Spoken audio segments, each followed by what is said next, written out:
qué es lo que está pasando en Colombia. Por eso Sí, llamamos claro que a las sí. voces especialistas y, por supuesto, colombianas, colombo-venezolanas en este caso. Ah, le iban tirando pistas. Encima, ¿no? Colombiano, dale. Bueno, parece que están pasando muchas cosas en Colombia que tienen mucho tufito, diríamos, a Laufer, ¿no? Algo así. Tensiones con el Poder Judicial. Estuvimos escuchándolo a Petro, también llamar a su base social a la calle, un poco para defender la democracia, en unas tensiones que estuvieron habiendo con el Poder Judicial para lograr que se acceda finalmente a nombrar al fiscal, ¿no? Tengamos en cuenta que el lugar de la fiscalía viene siendo un lugar muy importante en los distintos países, porque es desde donde se inician los procesos judiciales y se realizan acusaciones, se ordenan allanamientos. Esta semana que pasó hubo en Colombia un allanamiento a la Federación de Trabajadores de la Educación y otra gran cantidad de ataques judiciales. Entonces, bueno, parece que el tema de nombrar un nuevo fiscal no está siendo fácil para Petro y está generando algunas tensiones.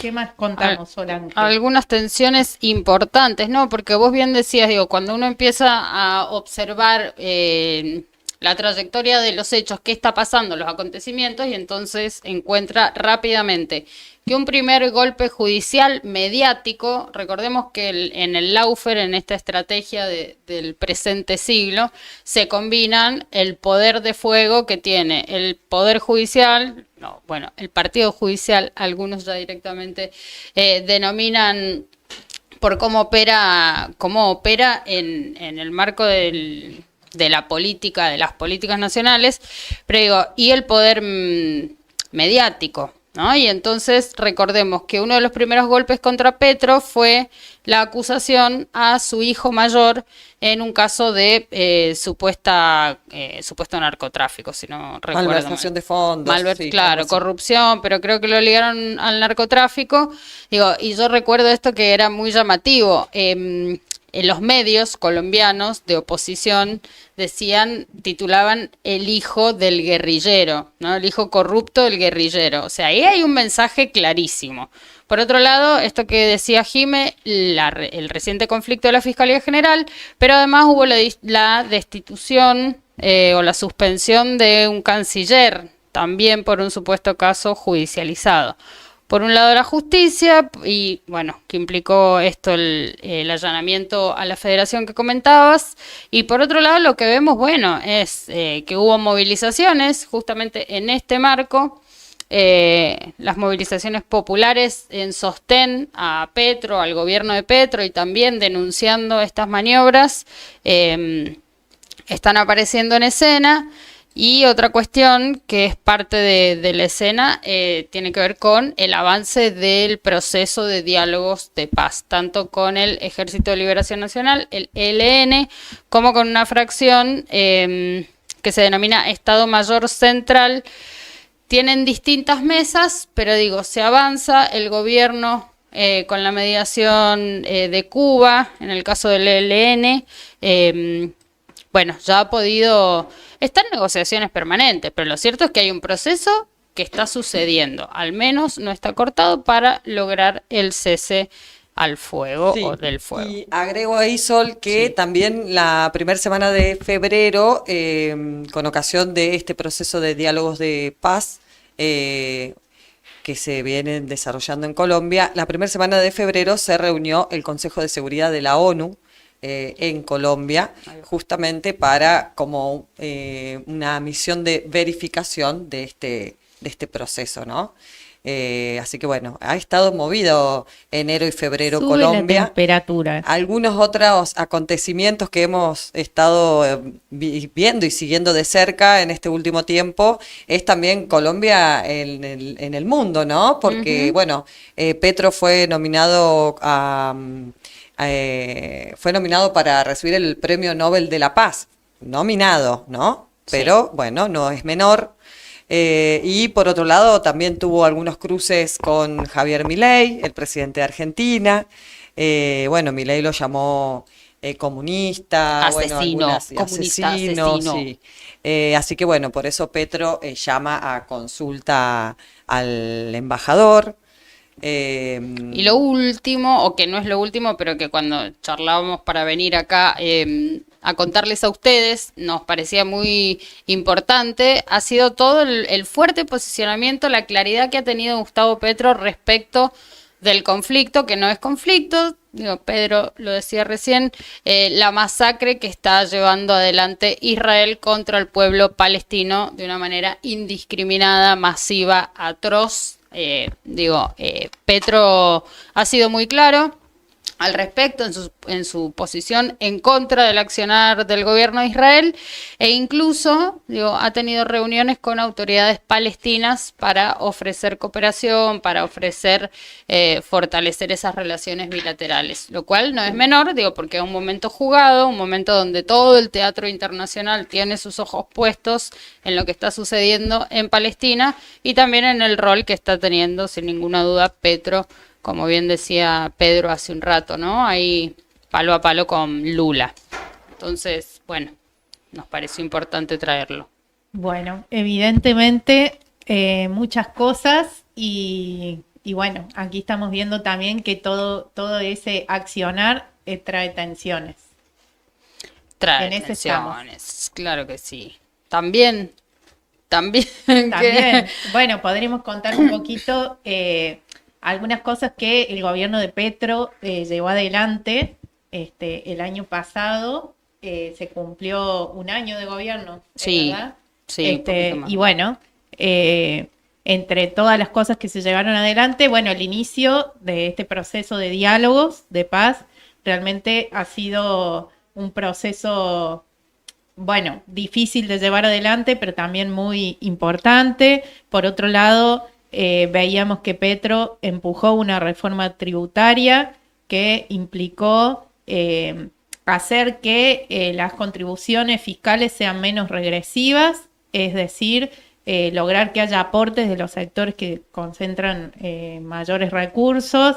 Por otro lado, estaba en discusión en el Congreso una reforma de salud, una reforma laboral, y bueno, es un gobierno que durante todo este tiempo ha apelado mucho al proceso de calle. Sin ir más lejos, la semana pasada, justamente por todas estas tensiones vinculadas a la imposibilidad al bloqueo de la justicia para poder terminar de definir quién iba a ser el fiscal de la República, se convocaron manifestaciones en varias ciudades del país y también en varias ciudades del mundo. Sin ir más lejos, acá en Buenos Aires pudimos pasar un ratito por un encuentro que se realizó en las puertas de la Embajada de Colombia en la ciudad de Buenos Aires.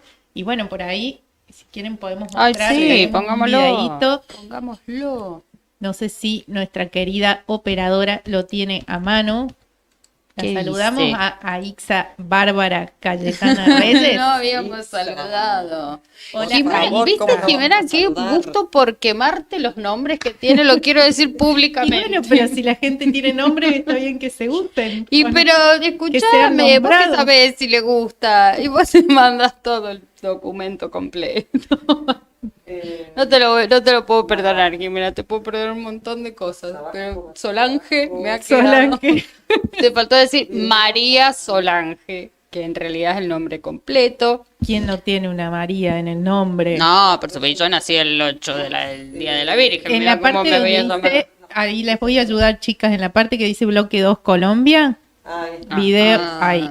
Ahí está, porque no lo encontramos. No tiene acceso. Muy bien. Es un problema me gusta nuestro. cuando nos pasan estos desperfectos. Mientras tanto, yo les voy a ir contando que en este proceso, dime qué intereses tocas y te diré quién te golpea también, Claro. uno podría decir. Entonces, como bien decía Jimena, un avance en materia de política social, si se quiere, que es política tributaria, que es política de vivienda, política de infraestructura, pero que sin ninguna duda mejora las condiciones de vida, o ese es el objetivo de las y los ciudadanos colombianos. Eh, claro que esto molesta al poder concentrado, a las históricas clases o a los históricos dueños de Colombia, si se quiere, por decirlo de manera muy generalizada. Pero bueno, algo que también molesta es el avance en la relación bilateral que tiene Colombia con China, que si bien digo, no se puede comparar aún con la histórica relación construida en materia económica y política con Estados Unidos, digo, es clara también la aparición de China como socio comercial y como socio político, si se quiere, de Colombia, a partir de la suscripción de numerosos acuerdos de cooperación en distintos ámbitos. Y bueno, ¿quiénes son los enojados? Los enojados que son los que han gobernado históricamente este país. También está bueno recordar que este pacto histórico, y de allí lo significativo de su nombre, es un conjunto de partidos, es una gran coalición política de partidos y organizaciones, si se quiere, de centro-izquierda, que han podido quedarse con el gobierno después de 200 años prácticamente de conducción oligárquica, y de que Colombia se convirtiera en un territorio y un brazo de maniobra de la estrategia imperialista norteamericana para la región. Entonces no es menor lo que está en juego. La derecha no se queda quieta, la derecha nunca entrega el dominio que tiene en materia política o en materia económica. Y hay un dato que es importante mirar también, que tiene que ver con la elección de medio término que tuvo lugar en octubre del año pasado, donde salió fortalecido el uribismo. Entonces, este fortalecimiento en las urnas, si se quiere, junto con la estrategia mediática, bueno, están haciendo un daño a la gobernabilidad de Petro, pero Petro no baja un cambio, o sea... Sí, Petro... igual estamos viendo una situación que se repite mucho en la región, ¿no? Estas fuerzas empatadas, estos gobiernos populares que, bueno, está por verse si pueden desde el gobierno y con una gobernabilidad bastante débil también por este empate de fuerzas en el momento electoral, para llevar adelante los programas que se propusieron en las campañas y para poder profundizar en un momento que en la región se presenta bastante recesivo, ¿no? Vamos a decirlo así. Y donde esto que estabas contando, Sol, en la comparación entre cómo avanza China como socio comercial, como inversor,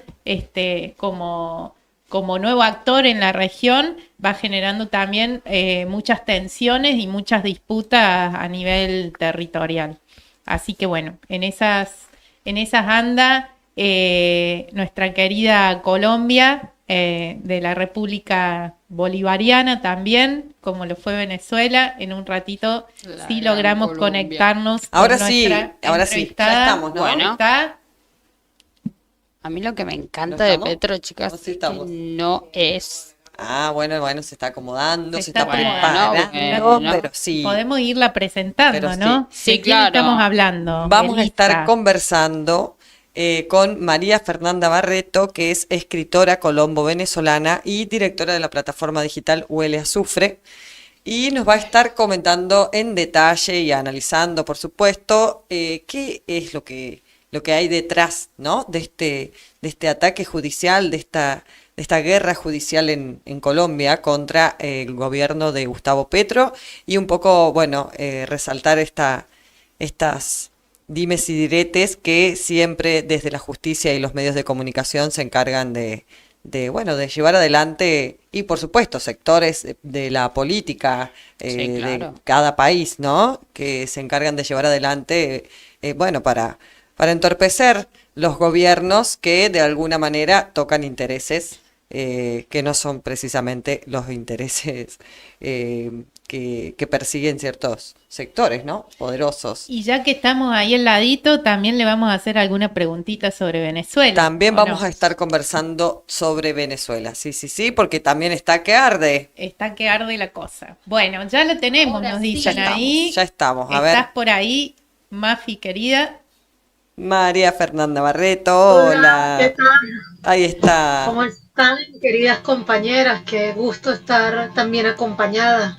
Ay, el gusto es nuestro, bienvenida, qué bueno, que qué sí. bueno que vamos a poder charlar con vos hoy un Como ratito. estoy conectada aquí desde la caribeña Caracas, pues hay una salsa de fondo que no sé si la alcanzan a escuchar, pero no hay modo de evitarla. Ojalá nos salpique un Ahí poquito. por acá esa en la salsa. calle, a todo volumen. Pero qué lindo. Bueno, muchas gracias por la paciencia, Mafi. No, tranquila. Con mucho amor, con muchas ganas de estar con ustedes el día de hoy. Aunque lo habíamos aplazado, ¿no? Claro, la semana pasada no tuvimos programa porque, bueno, tuvimos algunos inconvenientes técnicos que ya no dependían de nosotras. Así que, bueno, suspendimos el programa y dijimos, bueno, lo programamos para, para esta semana, para hoy. Así que estamos muy contentas de poder conversar acá contigo. Hemos hecho una pequeña introducción y, bueno, un recuento de algunos de los últimos hechos de este comienzo de año bastante complejo, ¿no? Para la situación política de Colombia, sobre todo del gobierno de Gustavo Petro. Y bueno, vamos a comenzar con una de las preguntas que, bueno, ¿qué lectura haces sobre este proceso de no elección del fiscal general, ¿no? En Colombia. Elección bastante turbulenta, diríamos. Sí, bueno, tenemos unos poderes de facto muy arraigados en Colombia, una oligarquía que se niega a entregar cualquier pequeño espacio de poder, que se vio obligada a entregar el poder ejecutivo dado el levantamiento popular tan fuerte que protagonizó el pueblo colombiano entre el 2019 y el 2021. Y que aún así cierra las puertas a todo tipo de transformaciones y cambios y que no está dispuesta a aceptar ni el más mínimo toque a sus intereses. Pero en el caso en particular de la Fiscalía no estamos hablando de cualquier toque a sus intereses porque la Fiscalía, dirigida hasta hace poco por el fiscal Barbosa y ahora por la fiscal Mancera, mano derecha de los últimos fiscales del uribismo, Barbosa y Martínez, es una ficha que ha sido clave para garantizar en primera instancia la impunidad del genocidio, digamos, del proceso de genocidio en Colombia, del proceso de genocidio en Colombia y de los grandes genocidas como Álvaro Uribe Vélez. Y por supuesto, otro tanto grupo de exministros, militares, directivas de grandes consorcios, etcétera, que son corresponsables del genocidio contra el pueblo colombiano. Entonces, perder la fiscalía en Colombia sería pasar de una fiscalía que no asume su papel acusando a estos violadores de derechos humanos, sino que asume el papel de defenderles, a una fiscalía que bien podría, muy incluso ceñida a las leyes colombianas, que tampoco es que son la panacea, pero son lo que hay, pero incluso muy ceñida a ellas, ya podría llevar a juicio a estos grandes genocidas. Eso por ahí. Y por otro lado, compañeras, pues esta fiscalía ha sido parte de una red internacional para el lawfare. Nosotras publicamos ya hace casi un año un artículo que se llamaba Barbosa y la Red Internacional para el Lawfare en la muy prestigiosa revista Raya, que ahora, por cierto, está muy en la palestra porque ha destapado varias investigaciones muy interesantes. Sí, te oímos, Sí, te oímos, te te oímos. escuchamos ¿no? y te vemos perfecto. Estamos Pero estamos asintiendo atentas. que sí, que esto que mencionas es importantísimo, ¿no? La red del Lawfare. Que yo no las puedo ver, ese es mi problema. Ah, ok. Perdón. pero bueno, ya las tendré que ver en diferido. Bueno. Este, y, y entonces, pues, esta red internacional para el lawfare que nosotras denunciamos es una red que ha dirigido el exfiscal Barbosa y entiendo que la sigue dirigiendo hasta finales de febrero, porque Barbosa era hasta finales de este mes el presidente de la Asociación Iberoamericana de Ministerios Públicos. Y uno de sus más grandes aliados, de hecho, uno de los viajes más recurrentes de Barbosa era nada menos que a Buenos Aires, donde tenemos un procurador muy experto en lawfare. Lawfare contra Cristina, pero también lawfare contra Milagros Salas, contra la dirigencia social, y también podríamos calificar como un lawfare, porque también es un uso de las leyes para la guerra híbrida, el robo del avión venezolano en Buenos Aires. También es una ficha muy cercana a la Fiscalía colombiana, la Fiscalía de Perú, que fue quien ejecutó el lawfare contra Pedro Castillo. También la Fiscalía de Guatemala, que estuvo a punto también de impedir la toma de posesión del nuevo presidente. Entonces hay mucho en juego, tanto para la oligarquía colombiana como para los planes del imperialismo, si se gesta este cambio en la Fiscalía de Colombia, y lo único que puede tender a destrabar eso es, por supuesto, la presión popular y el acompañamiento internacional a ese justo reclamo popular. Ahí nos das el pie exacto porque queríamos ir a esto, Mafi, María Fernanda. Nosotros venimos viendo, la movilización popular convocada por Petro, e incluso, un pueblo que sale a la calle en defensa de su democracia, en defensa del gobierno que ha elegido y que está sosteniendo. Y tenemos unos videitos para poner muy cortitos, pero después de estos videos queríamos preguntarte, ¿cuál crees? ¿Cuál es tu análisis en este sentido? ¿Cuál es el rol justamente de este pueblo movilizado? ¿Existe la posibilidad de que cambie el curso de las cosas? Yo no sé si vos, Mafi, no estás viendo, no sé si lo va a poder ver al video ella. Pero tal vez oír. Porque es... Sí, lo escucho, pero lo podré escuchar seguramente. Bueno, es un fragmentito es muy cortito, un discurso de un fragmento de Petro, hablando justamente de esto. Que ahí viene. Ahora vamos. A ver.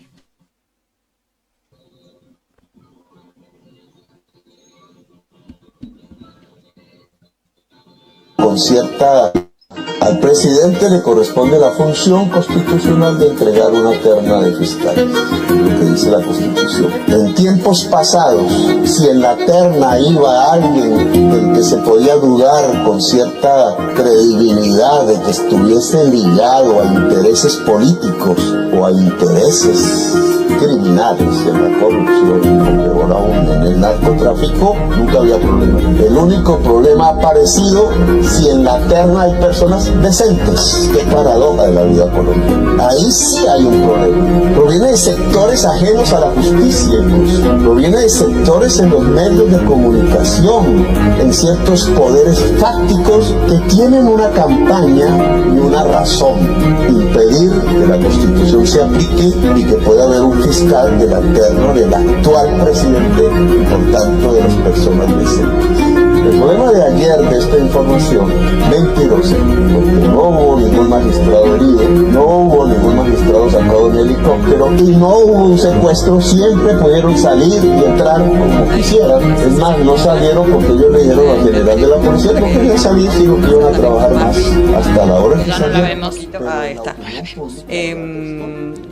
¿Está, Mafi? ¿Alguien la ¿Cuál ve? era la realidad? No. Perdimos. Ahora sí, Sí, me asusté. Dios, se fue. Vamos a intervenir porque un poco la idea es que también podamos profundizar, porque como decía Sol, el día de la movilización, que fue justamente el jueves pasado, también hubo algunos incidentes, algunos infiltrados. Entonces, a eso está haciendo referencia Petro, ¿no? Específicamente. Y bueno, además porque este último tiempo estuvo como bastante activo en Twitter, bueno, también hablando del rol de los medios de comunicación y bueno, ciertos sectores en este proceso. Ciertamente, el pueblo se movilizó exigiendo ese nombramiento de la nueva fiscal, porque la terna además son 3 mujeres, exigiendo que además ese nombramiento se haga ya, porque lamentablemente las leyes colombianas le permiten a la Corte retrasar ese nombramiento más o menos a discreción, y eso podría ser hasta el fin del gobierno. En esas manifestaciones del pueblo colombiano fueron absolutamente distorsionadas, satanizadas, atacadas desde las grandes corporaciones mediáticas. Ustedes me escuchan bien, ¿verdad? Sí, te oímos, sí. te oímos. te vemos y te Sí. escuchamos perfecto. Ok. Esas grandes corporaciones mediáticas en Colombia, que nosotras llamamos carteles mediáticos, están francamente vinculadas a la defensa de los intereses de la oligarquía colombiana y muy particularmente a los intereses del uribismo. Por tanto, todos esos grandes carteles mediáticos que tienen mucha fuerza en Colombia, pero que además tienen mucha fuerza también a nivel internacional, porque pertenecen a conglomerados financieros que incluyen también corporaciones mediáticas de talla mundial, pues han venido también siendo el sostén de lo que podríamos calificar como un lawfare también contra los pueblos, porque en Colombia, además de un proceso genocida, hay un proceso permanente de judicialización de los pueblos, del pueblo que se atreve a disentir. Eso es lo que ha sucedido también ahora, cuando una buena parte del pueblo colombiano se movilizó, no solamente en Bogotá, sino en muchísimas ciudades, incluso en los pueblos más pequeños de Colombia, a exigir el nombramiento de la nueva fiscal. Y no solamente se hizo la institucionalidad de la supuesta justicia, entre comillas, se hizo la sorda a los reclamos populares, sino que además entonces se atacó, se distorsionó, se estigmatizó a quienes participaron de esas protestas.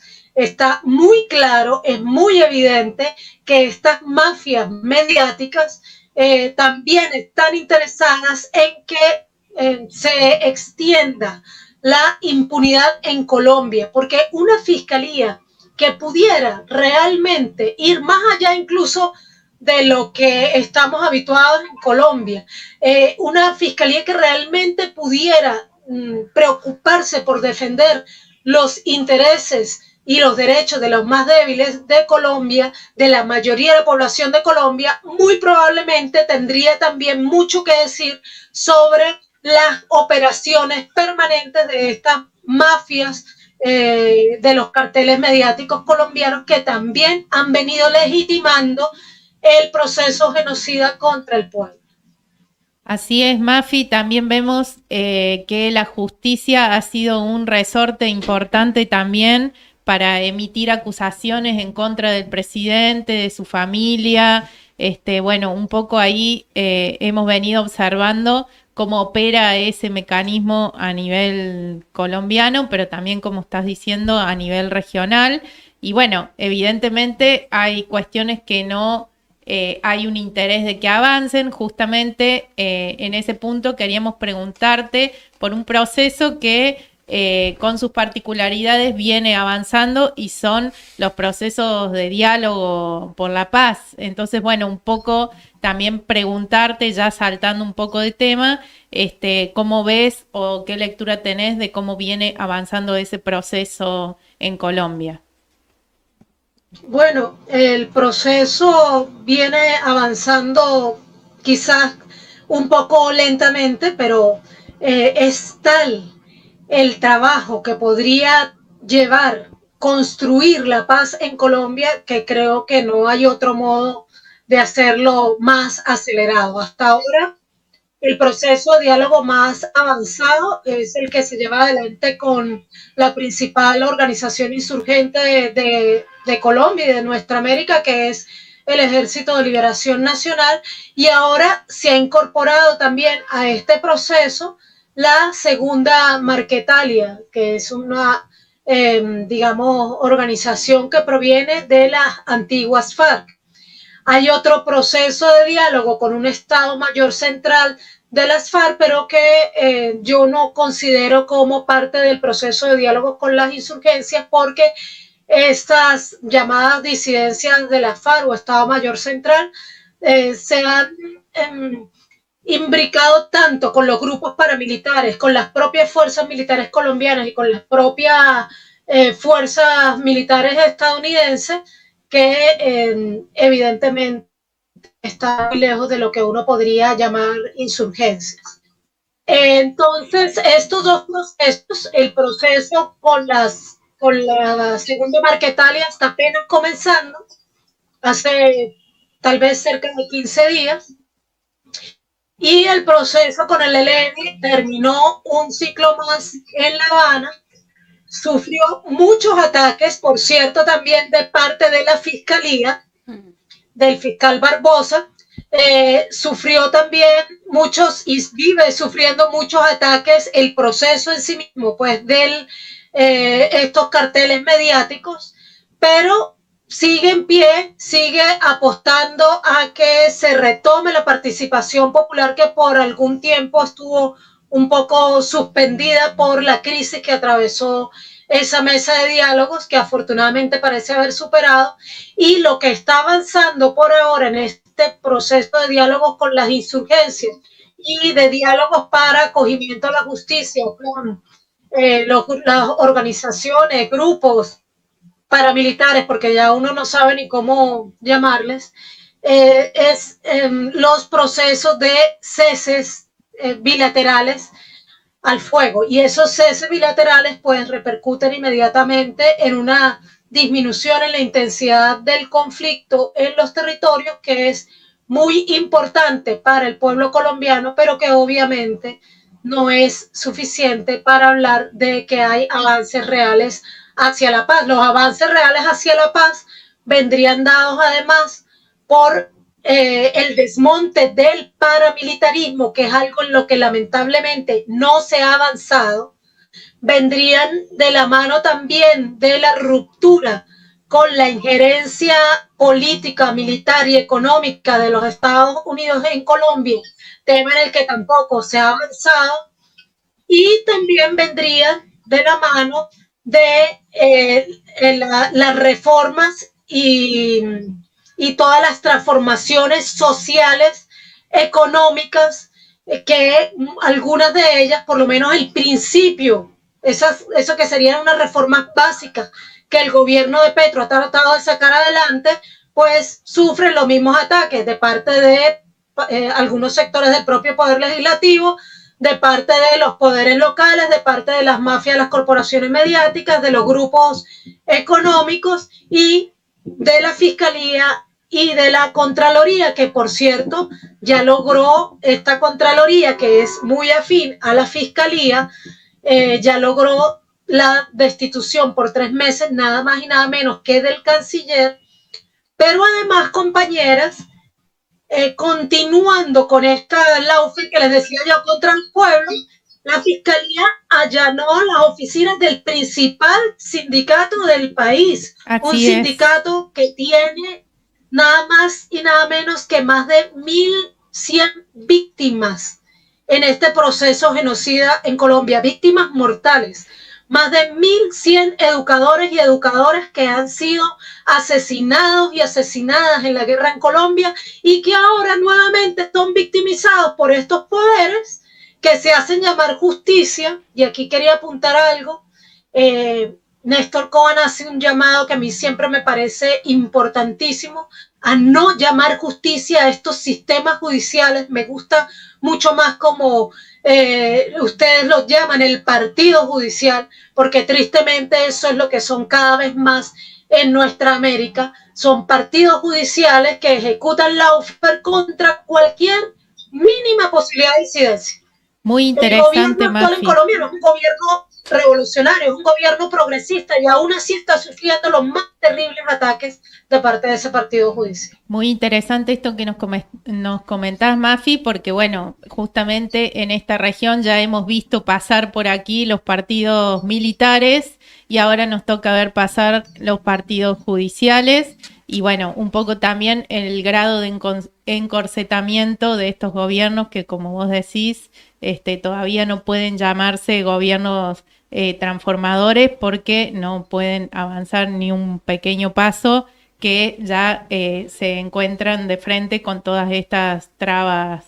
Pero bueno, ya que nos comentabas, Mafi, que estás ahí en Caracas, no podemos dejar de hacerte algunas preguntitas porque, bueno, veíamos también que ocurrieron un conjunto de hechos, sobre todo justamente en el umbral del proceso electoral, que ya se llamó a los diálogos nacionales para definir ese cronograma. En el medio de todo esto, bueno, vemos que Estados Unidos restableció las medidas coercitivas unilaterales contra la República Bolivariana de Venezuela en respuesta a la inhabilitación de María Corina Machado para participar de ese proceso electoral. Por otro lado, vimos que el Comando Sur anduvo dando sus vueltitas por la zona del Esequibo. A eso le sumamos también el secuestro del avión venezolano Entrasur, que se realizó acá en Buenos Aires con la complicidad del Partido Judicial Argentino. Y por último, hubo denuncias del canciller venezolano de una conspiración para asesinar al presidente, al ministro de Defensa y al gobernador Freddy Bernal. ¿La hemos perdido, sí, Mafi? Se nos fue Mafi. ¡Qué pena! A ver si le escribimos. Y capaz. Bueno, mientras intentamos recuperar a Mafi, eso, justamente estábamos comentando todo este conjunto de hechos que, bueno, si se suman uno al lado del otro, no parecieran casualidad en el marco de un momento en el que comienzan a tomarse algunas definiciones referidas al proceso electoral, las elecciones presidenciales que deben darse este año en Venezuela. Por ahí podríamos retomar o bueno, traer algunos antecedentes vinculados al proceso de diálogo que se inició con la mediación de Barbados. ¿Volvió Mafi? No sé. Ha vuelto. Gracias, Mafi, por salvarnos de este momento. Gracias, porque la que más sabe es quien vive allí, además, hace muchos años. Mira, yo quería apuntar varias cosas por lo poco que alcancé a escuchar, ¿no? Sí. Del recuento que nos hacían. En primer lugar, Estados Unidos retomó ciertas medidas coercitivas unilaterales, específicamente las que se relacionan con el oro venezolano. Sin embargo, luego dijo que en realidad su compromiso, más o menos esto dijo, no era con candidatos, sino con las elecciones. Dio un plazo grosero hasta abril, creo, para que el gobierno venezolano revierta las medidas contra María Corina Machado, inhabilitación que, por cierto, fue establecida en el año 2021, no fue establecida el mes pasado, claro. Solamente fue ratificada el mes pasado, pero no fue establecida este mes pasado. Y el gobierno venezolano le respondió con muchísima dignidad que no acepta chantajes, que esa fue la decisión definitiva del Poder Judicial en Venezuela y que esa decisión se respeta. Ya hemos visto que María Corina Machado está apuntando a buscar una candidata sustituta y el plan de la derecha por ahí de todos modos continúa, igual continúa siempre esa posibilidad de llamados a la violencia que cada vez tienen menos respaldo popular, pero que siempre cuentan con el apoyo nada subestimable de los Estados Unidos. Por otro lado, como también señalabas, hay una fuerte presión contra Venezuela desde el Esequibo por parte de las corporaciones estadounidenses explotadoras del petróleo y del propio Comando Sur.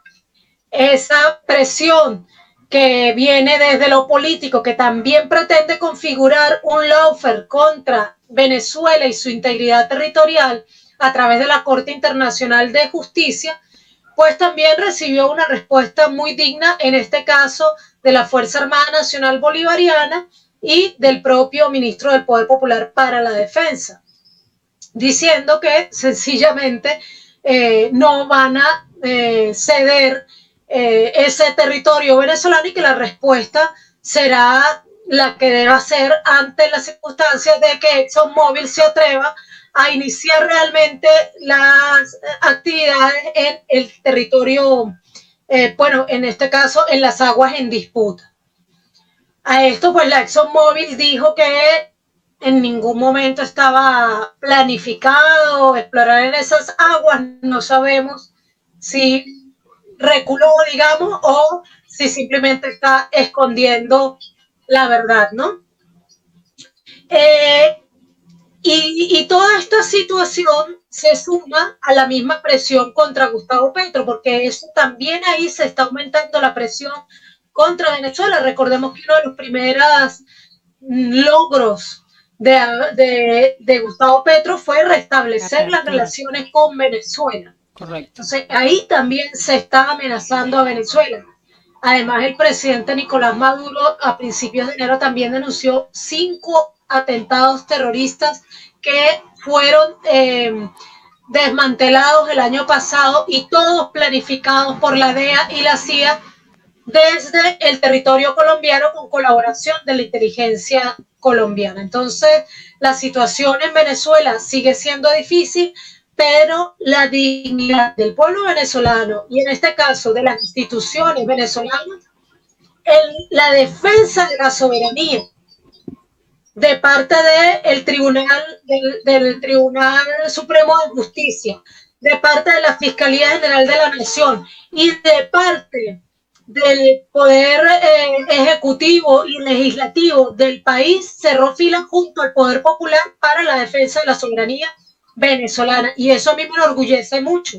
Hoy incluso llegamos al punto de dar 72 horas al equipo del Alto Comisionado para los Derechos Humanos en Venezuela para que se vayan del país, porque han estado utilizando la plataforma que les da la Organización de Naciones Unidas para ser parte de la guerra mediática y contra Venezuela, apoyando a quienes buscan atentar contra la revolución bolivariana, contra la estabilidad y la paz de Venezuela, distorsionando los hechos para tratar de acusar a el gobierno venezolano y sus instituciones de violar los derechos humanos de personas de la oposición cuya participación en acciones terroristas está ya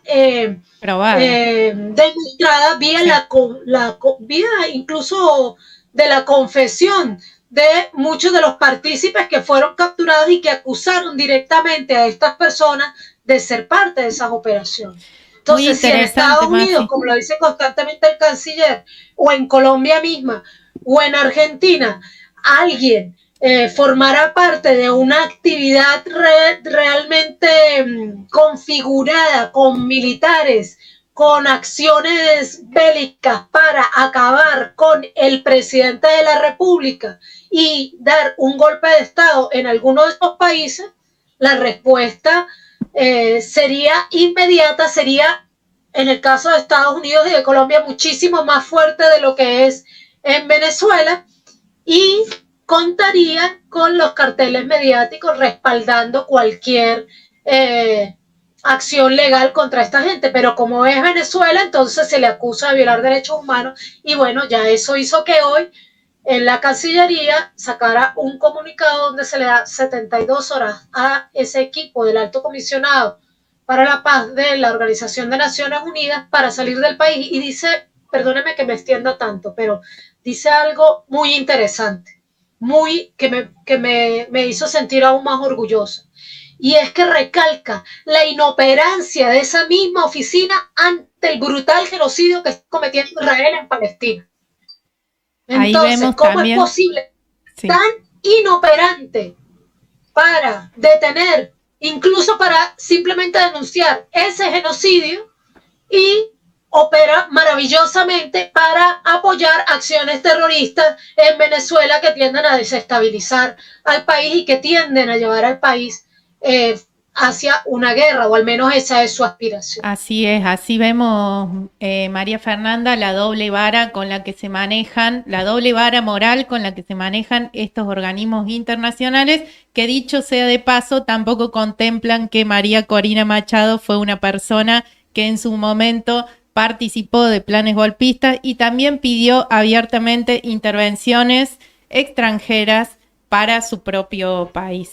Así que bueno, Mafi, la verdad es que te agradecemos mucho por acompañarnos aquí, por aportar estos elementos que poca difusión tienen, justamente en esto que contabas de la cartelización mediática, por aportarnos estos elementos que nos permiten tener otra mirada de lo que está sucediendo en estos dos hermosos países bolivarianos. Así que bueno, aquí desde Buenos Aires te mandamos un abrazo inmenso y te agradecemos por esperar pacientemente y por acompañarnos también. Muchas gracias, María Fernanda Barreto. Gracias. Muchísimas gracias. A vos. Excelente Muchas gracias tu análisis. A ustedes, gracias por esta invitación. Bueno. Que es la primera, pero no la última de este año. Mafi, nos veremos a medida que avance el proceso electoral allí en la hermosa Venezuela bolivariana. Así es. Y soberana. Muchas gracias y mucha fuerza, compañeras, porque Argentina también está atravesando momentos muy difíciles donde la comunicación contrahegemónica que ustedes están haciendo juega un rol muy importante en la defensa de los intereses populares, hoy profundamente atacados, violentados de mil maneras por este gobierno nefasto de Javier Milei, que es un gran mal no solamente para nuestra América, sino para el mundo entero, porque ya vimos que es la combinación perfecta entre el fascismo y el sionismo. Cuando tanta gente duda cómo es posible que relacionemos incluso nazismo y sionismo, bueno, Javier Milei es un buen resumen, una buena síntesis de cómo estas ideologías están ahí vivas hoy día, masacrando al pueblo palestino y también tratando de acabar con todos los procesos populares en nuestra América. Pero seguramente venceremos, compañeros. Así es. Así es, le estamos presentando batallas y lo seguiremos haciendo, así que muchísimas gracias. Gracias por el apoyo, por conectarte y bueno, hasta la próxima. Clarísima como siempre. María Fernanda Barreto, ella es escritora colombo-venezolana, investigadora y analista internacional y geopolítica. Así pasaba por acá y nos dejó bastantes claridades respecto de un montón de cosas que están sucediendo por allá, por la parte norte de nuestro subcontinente del sur.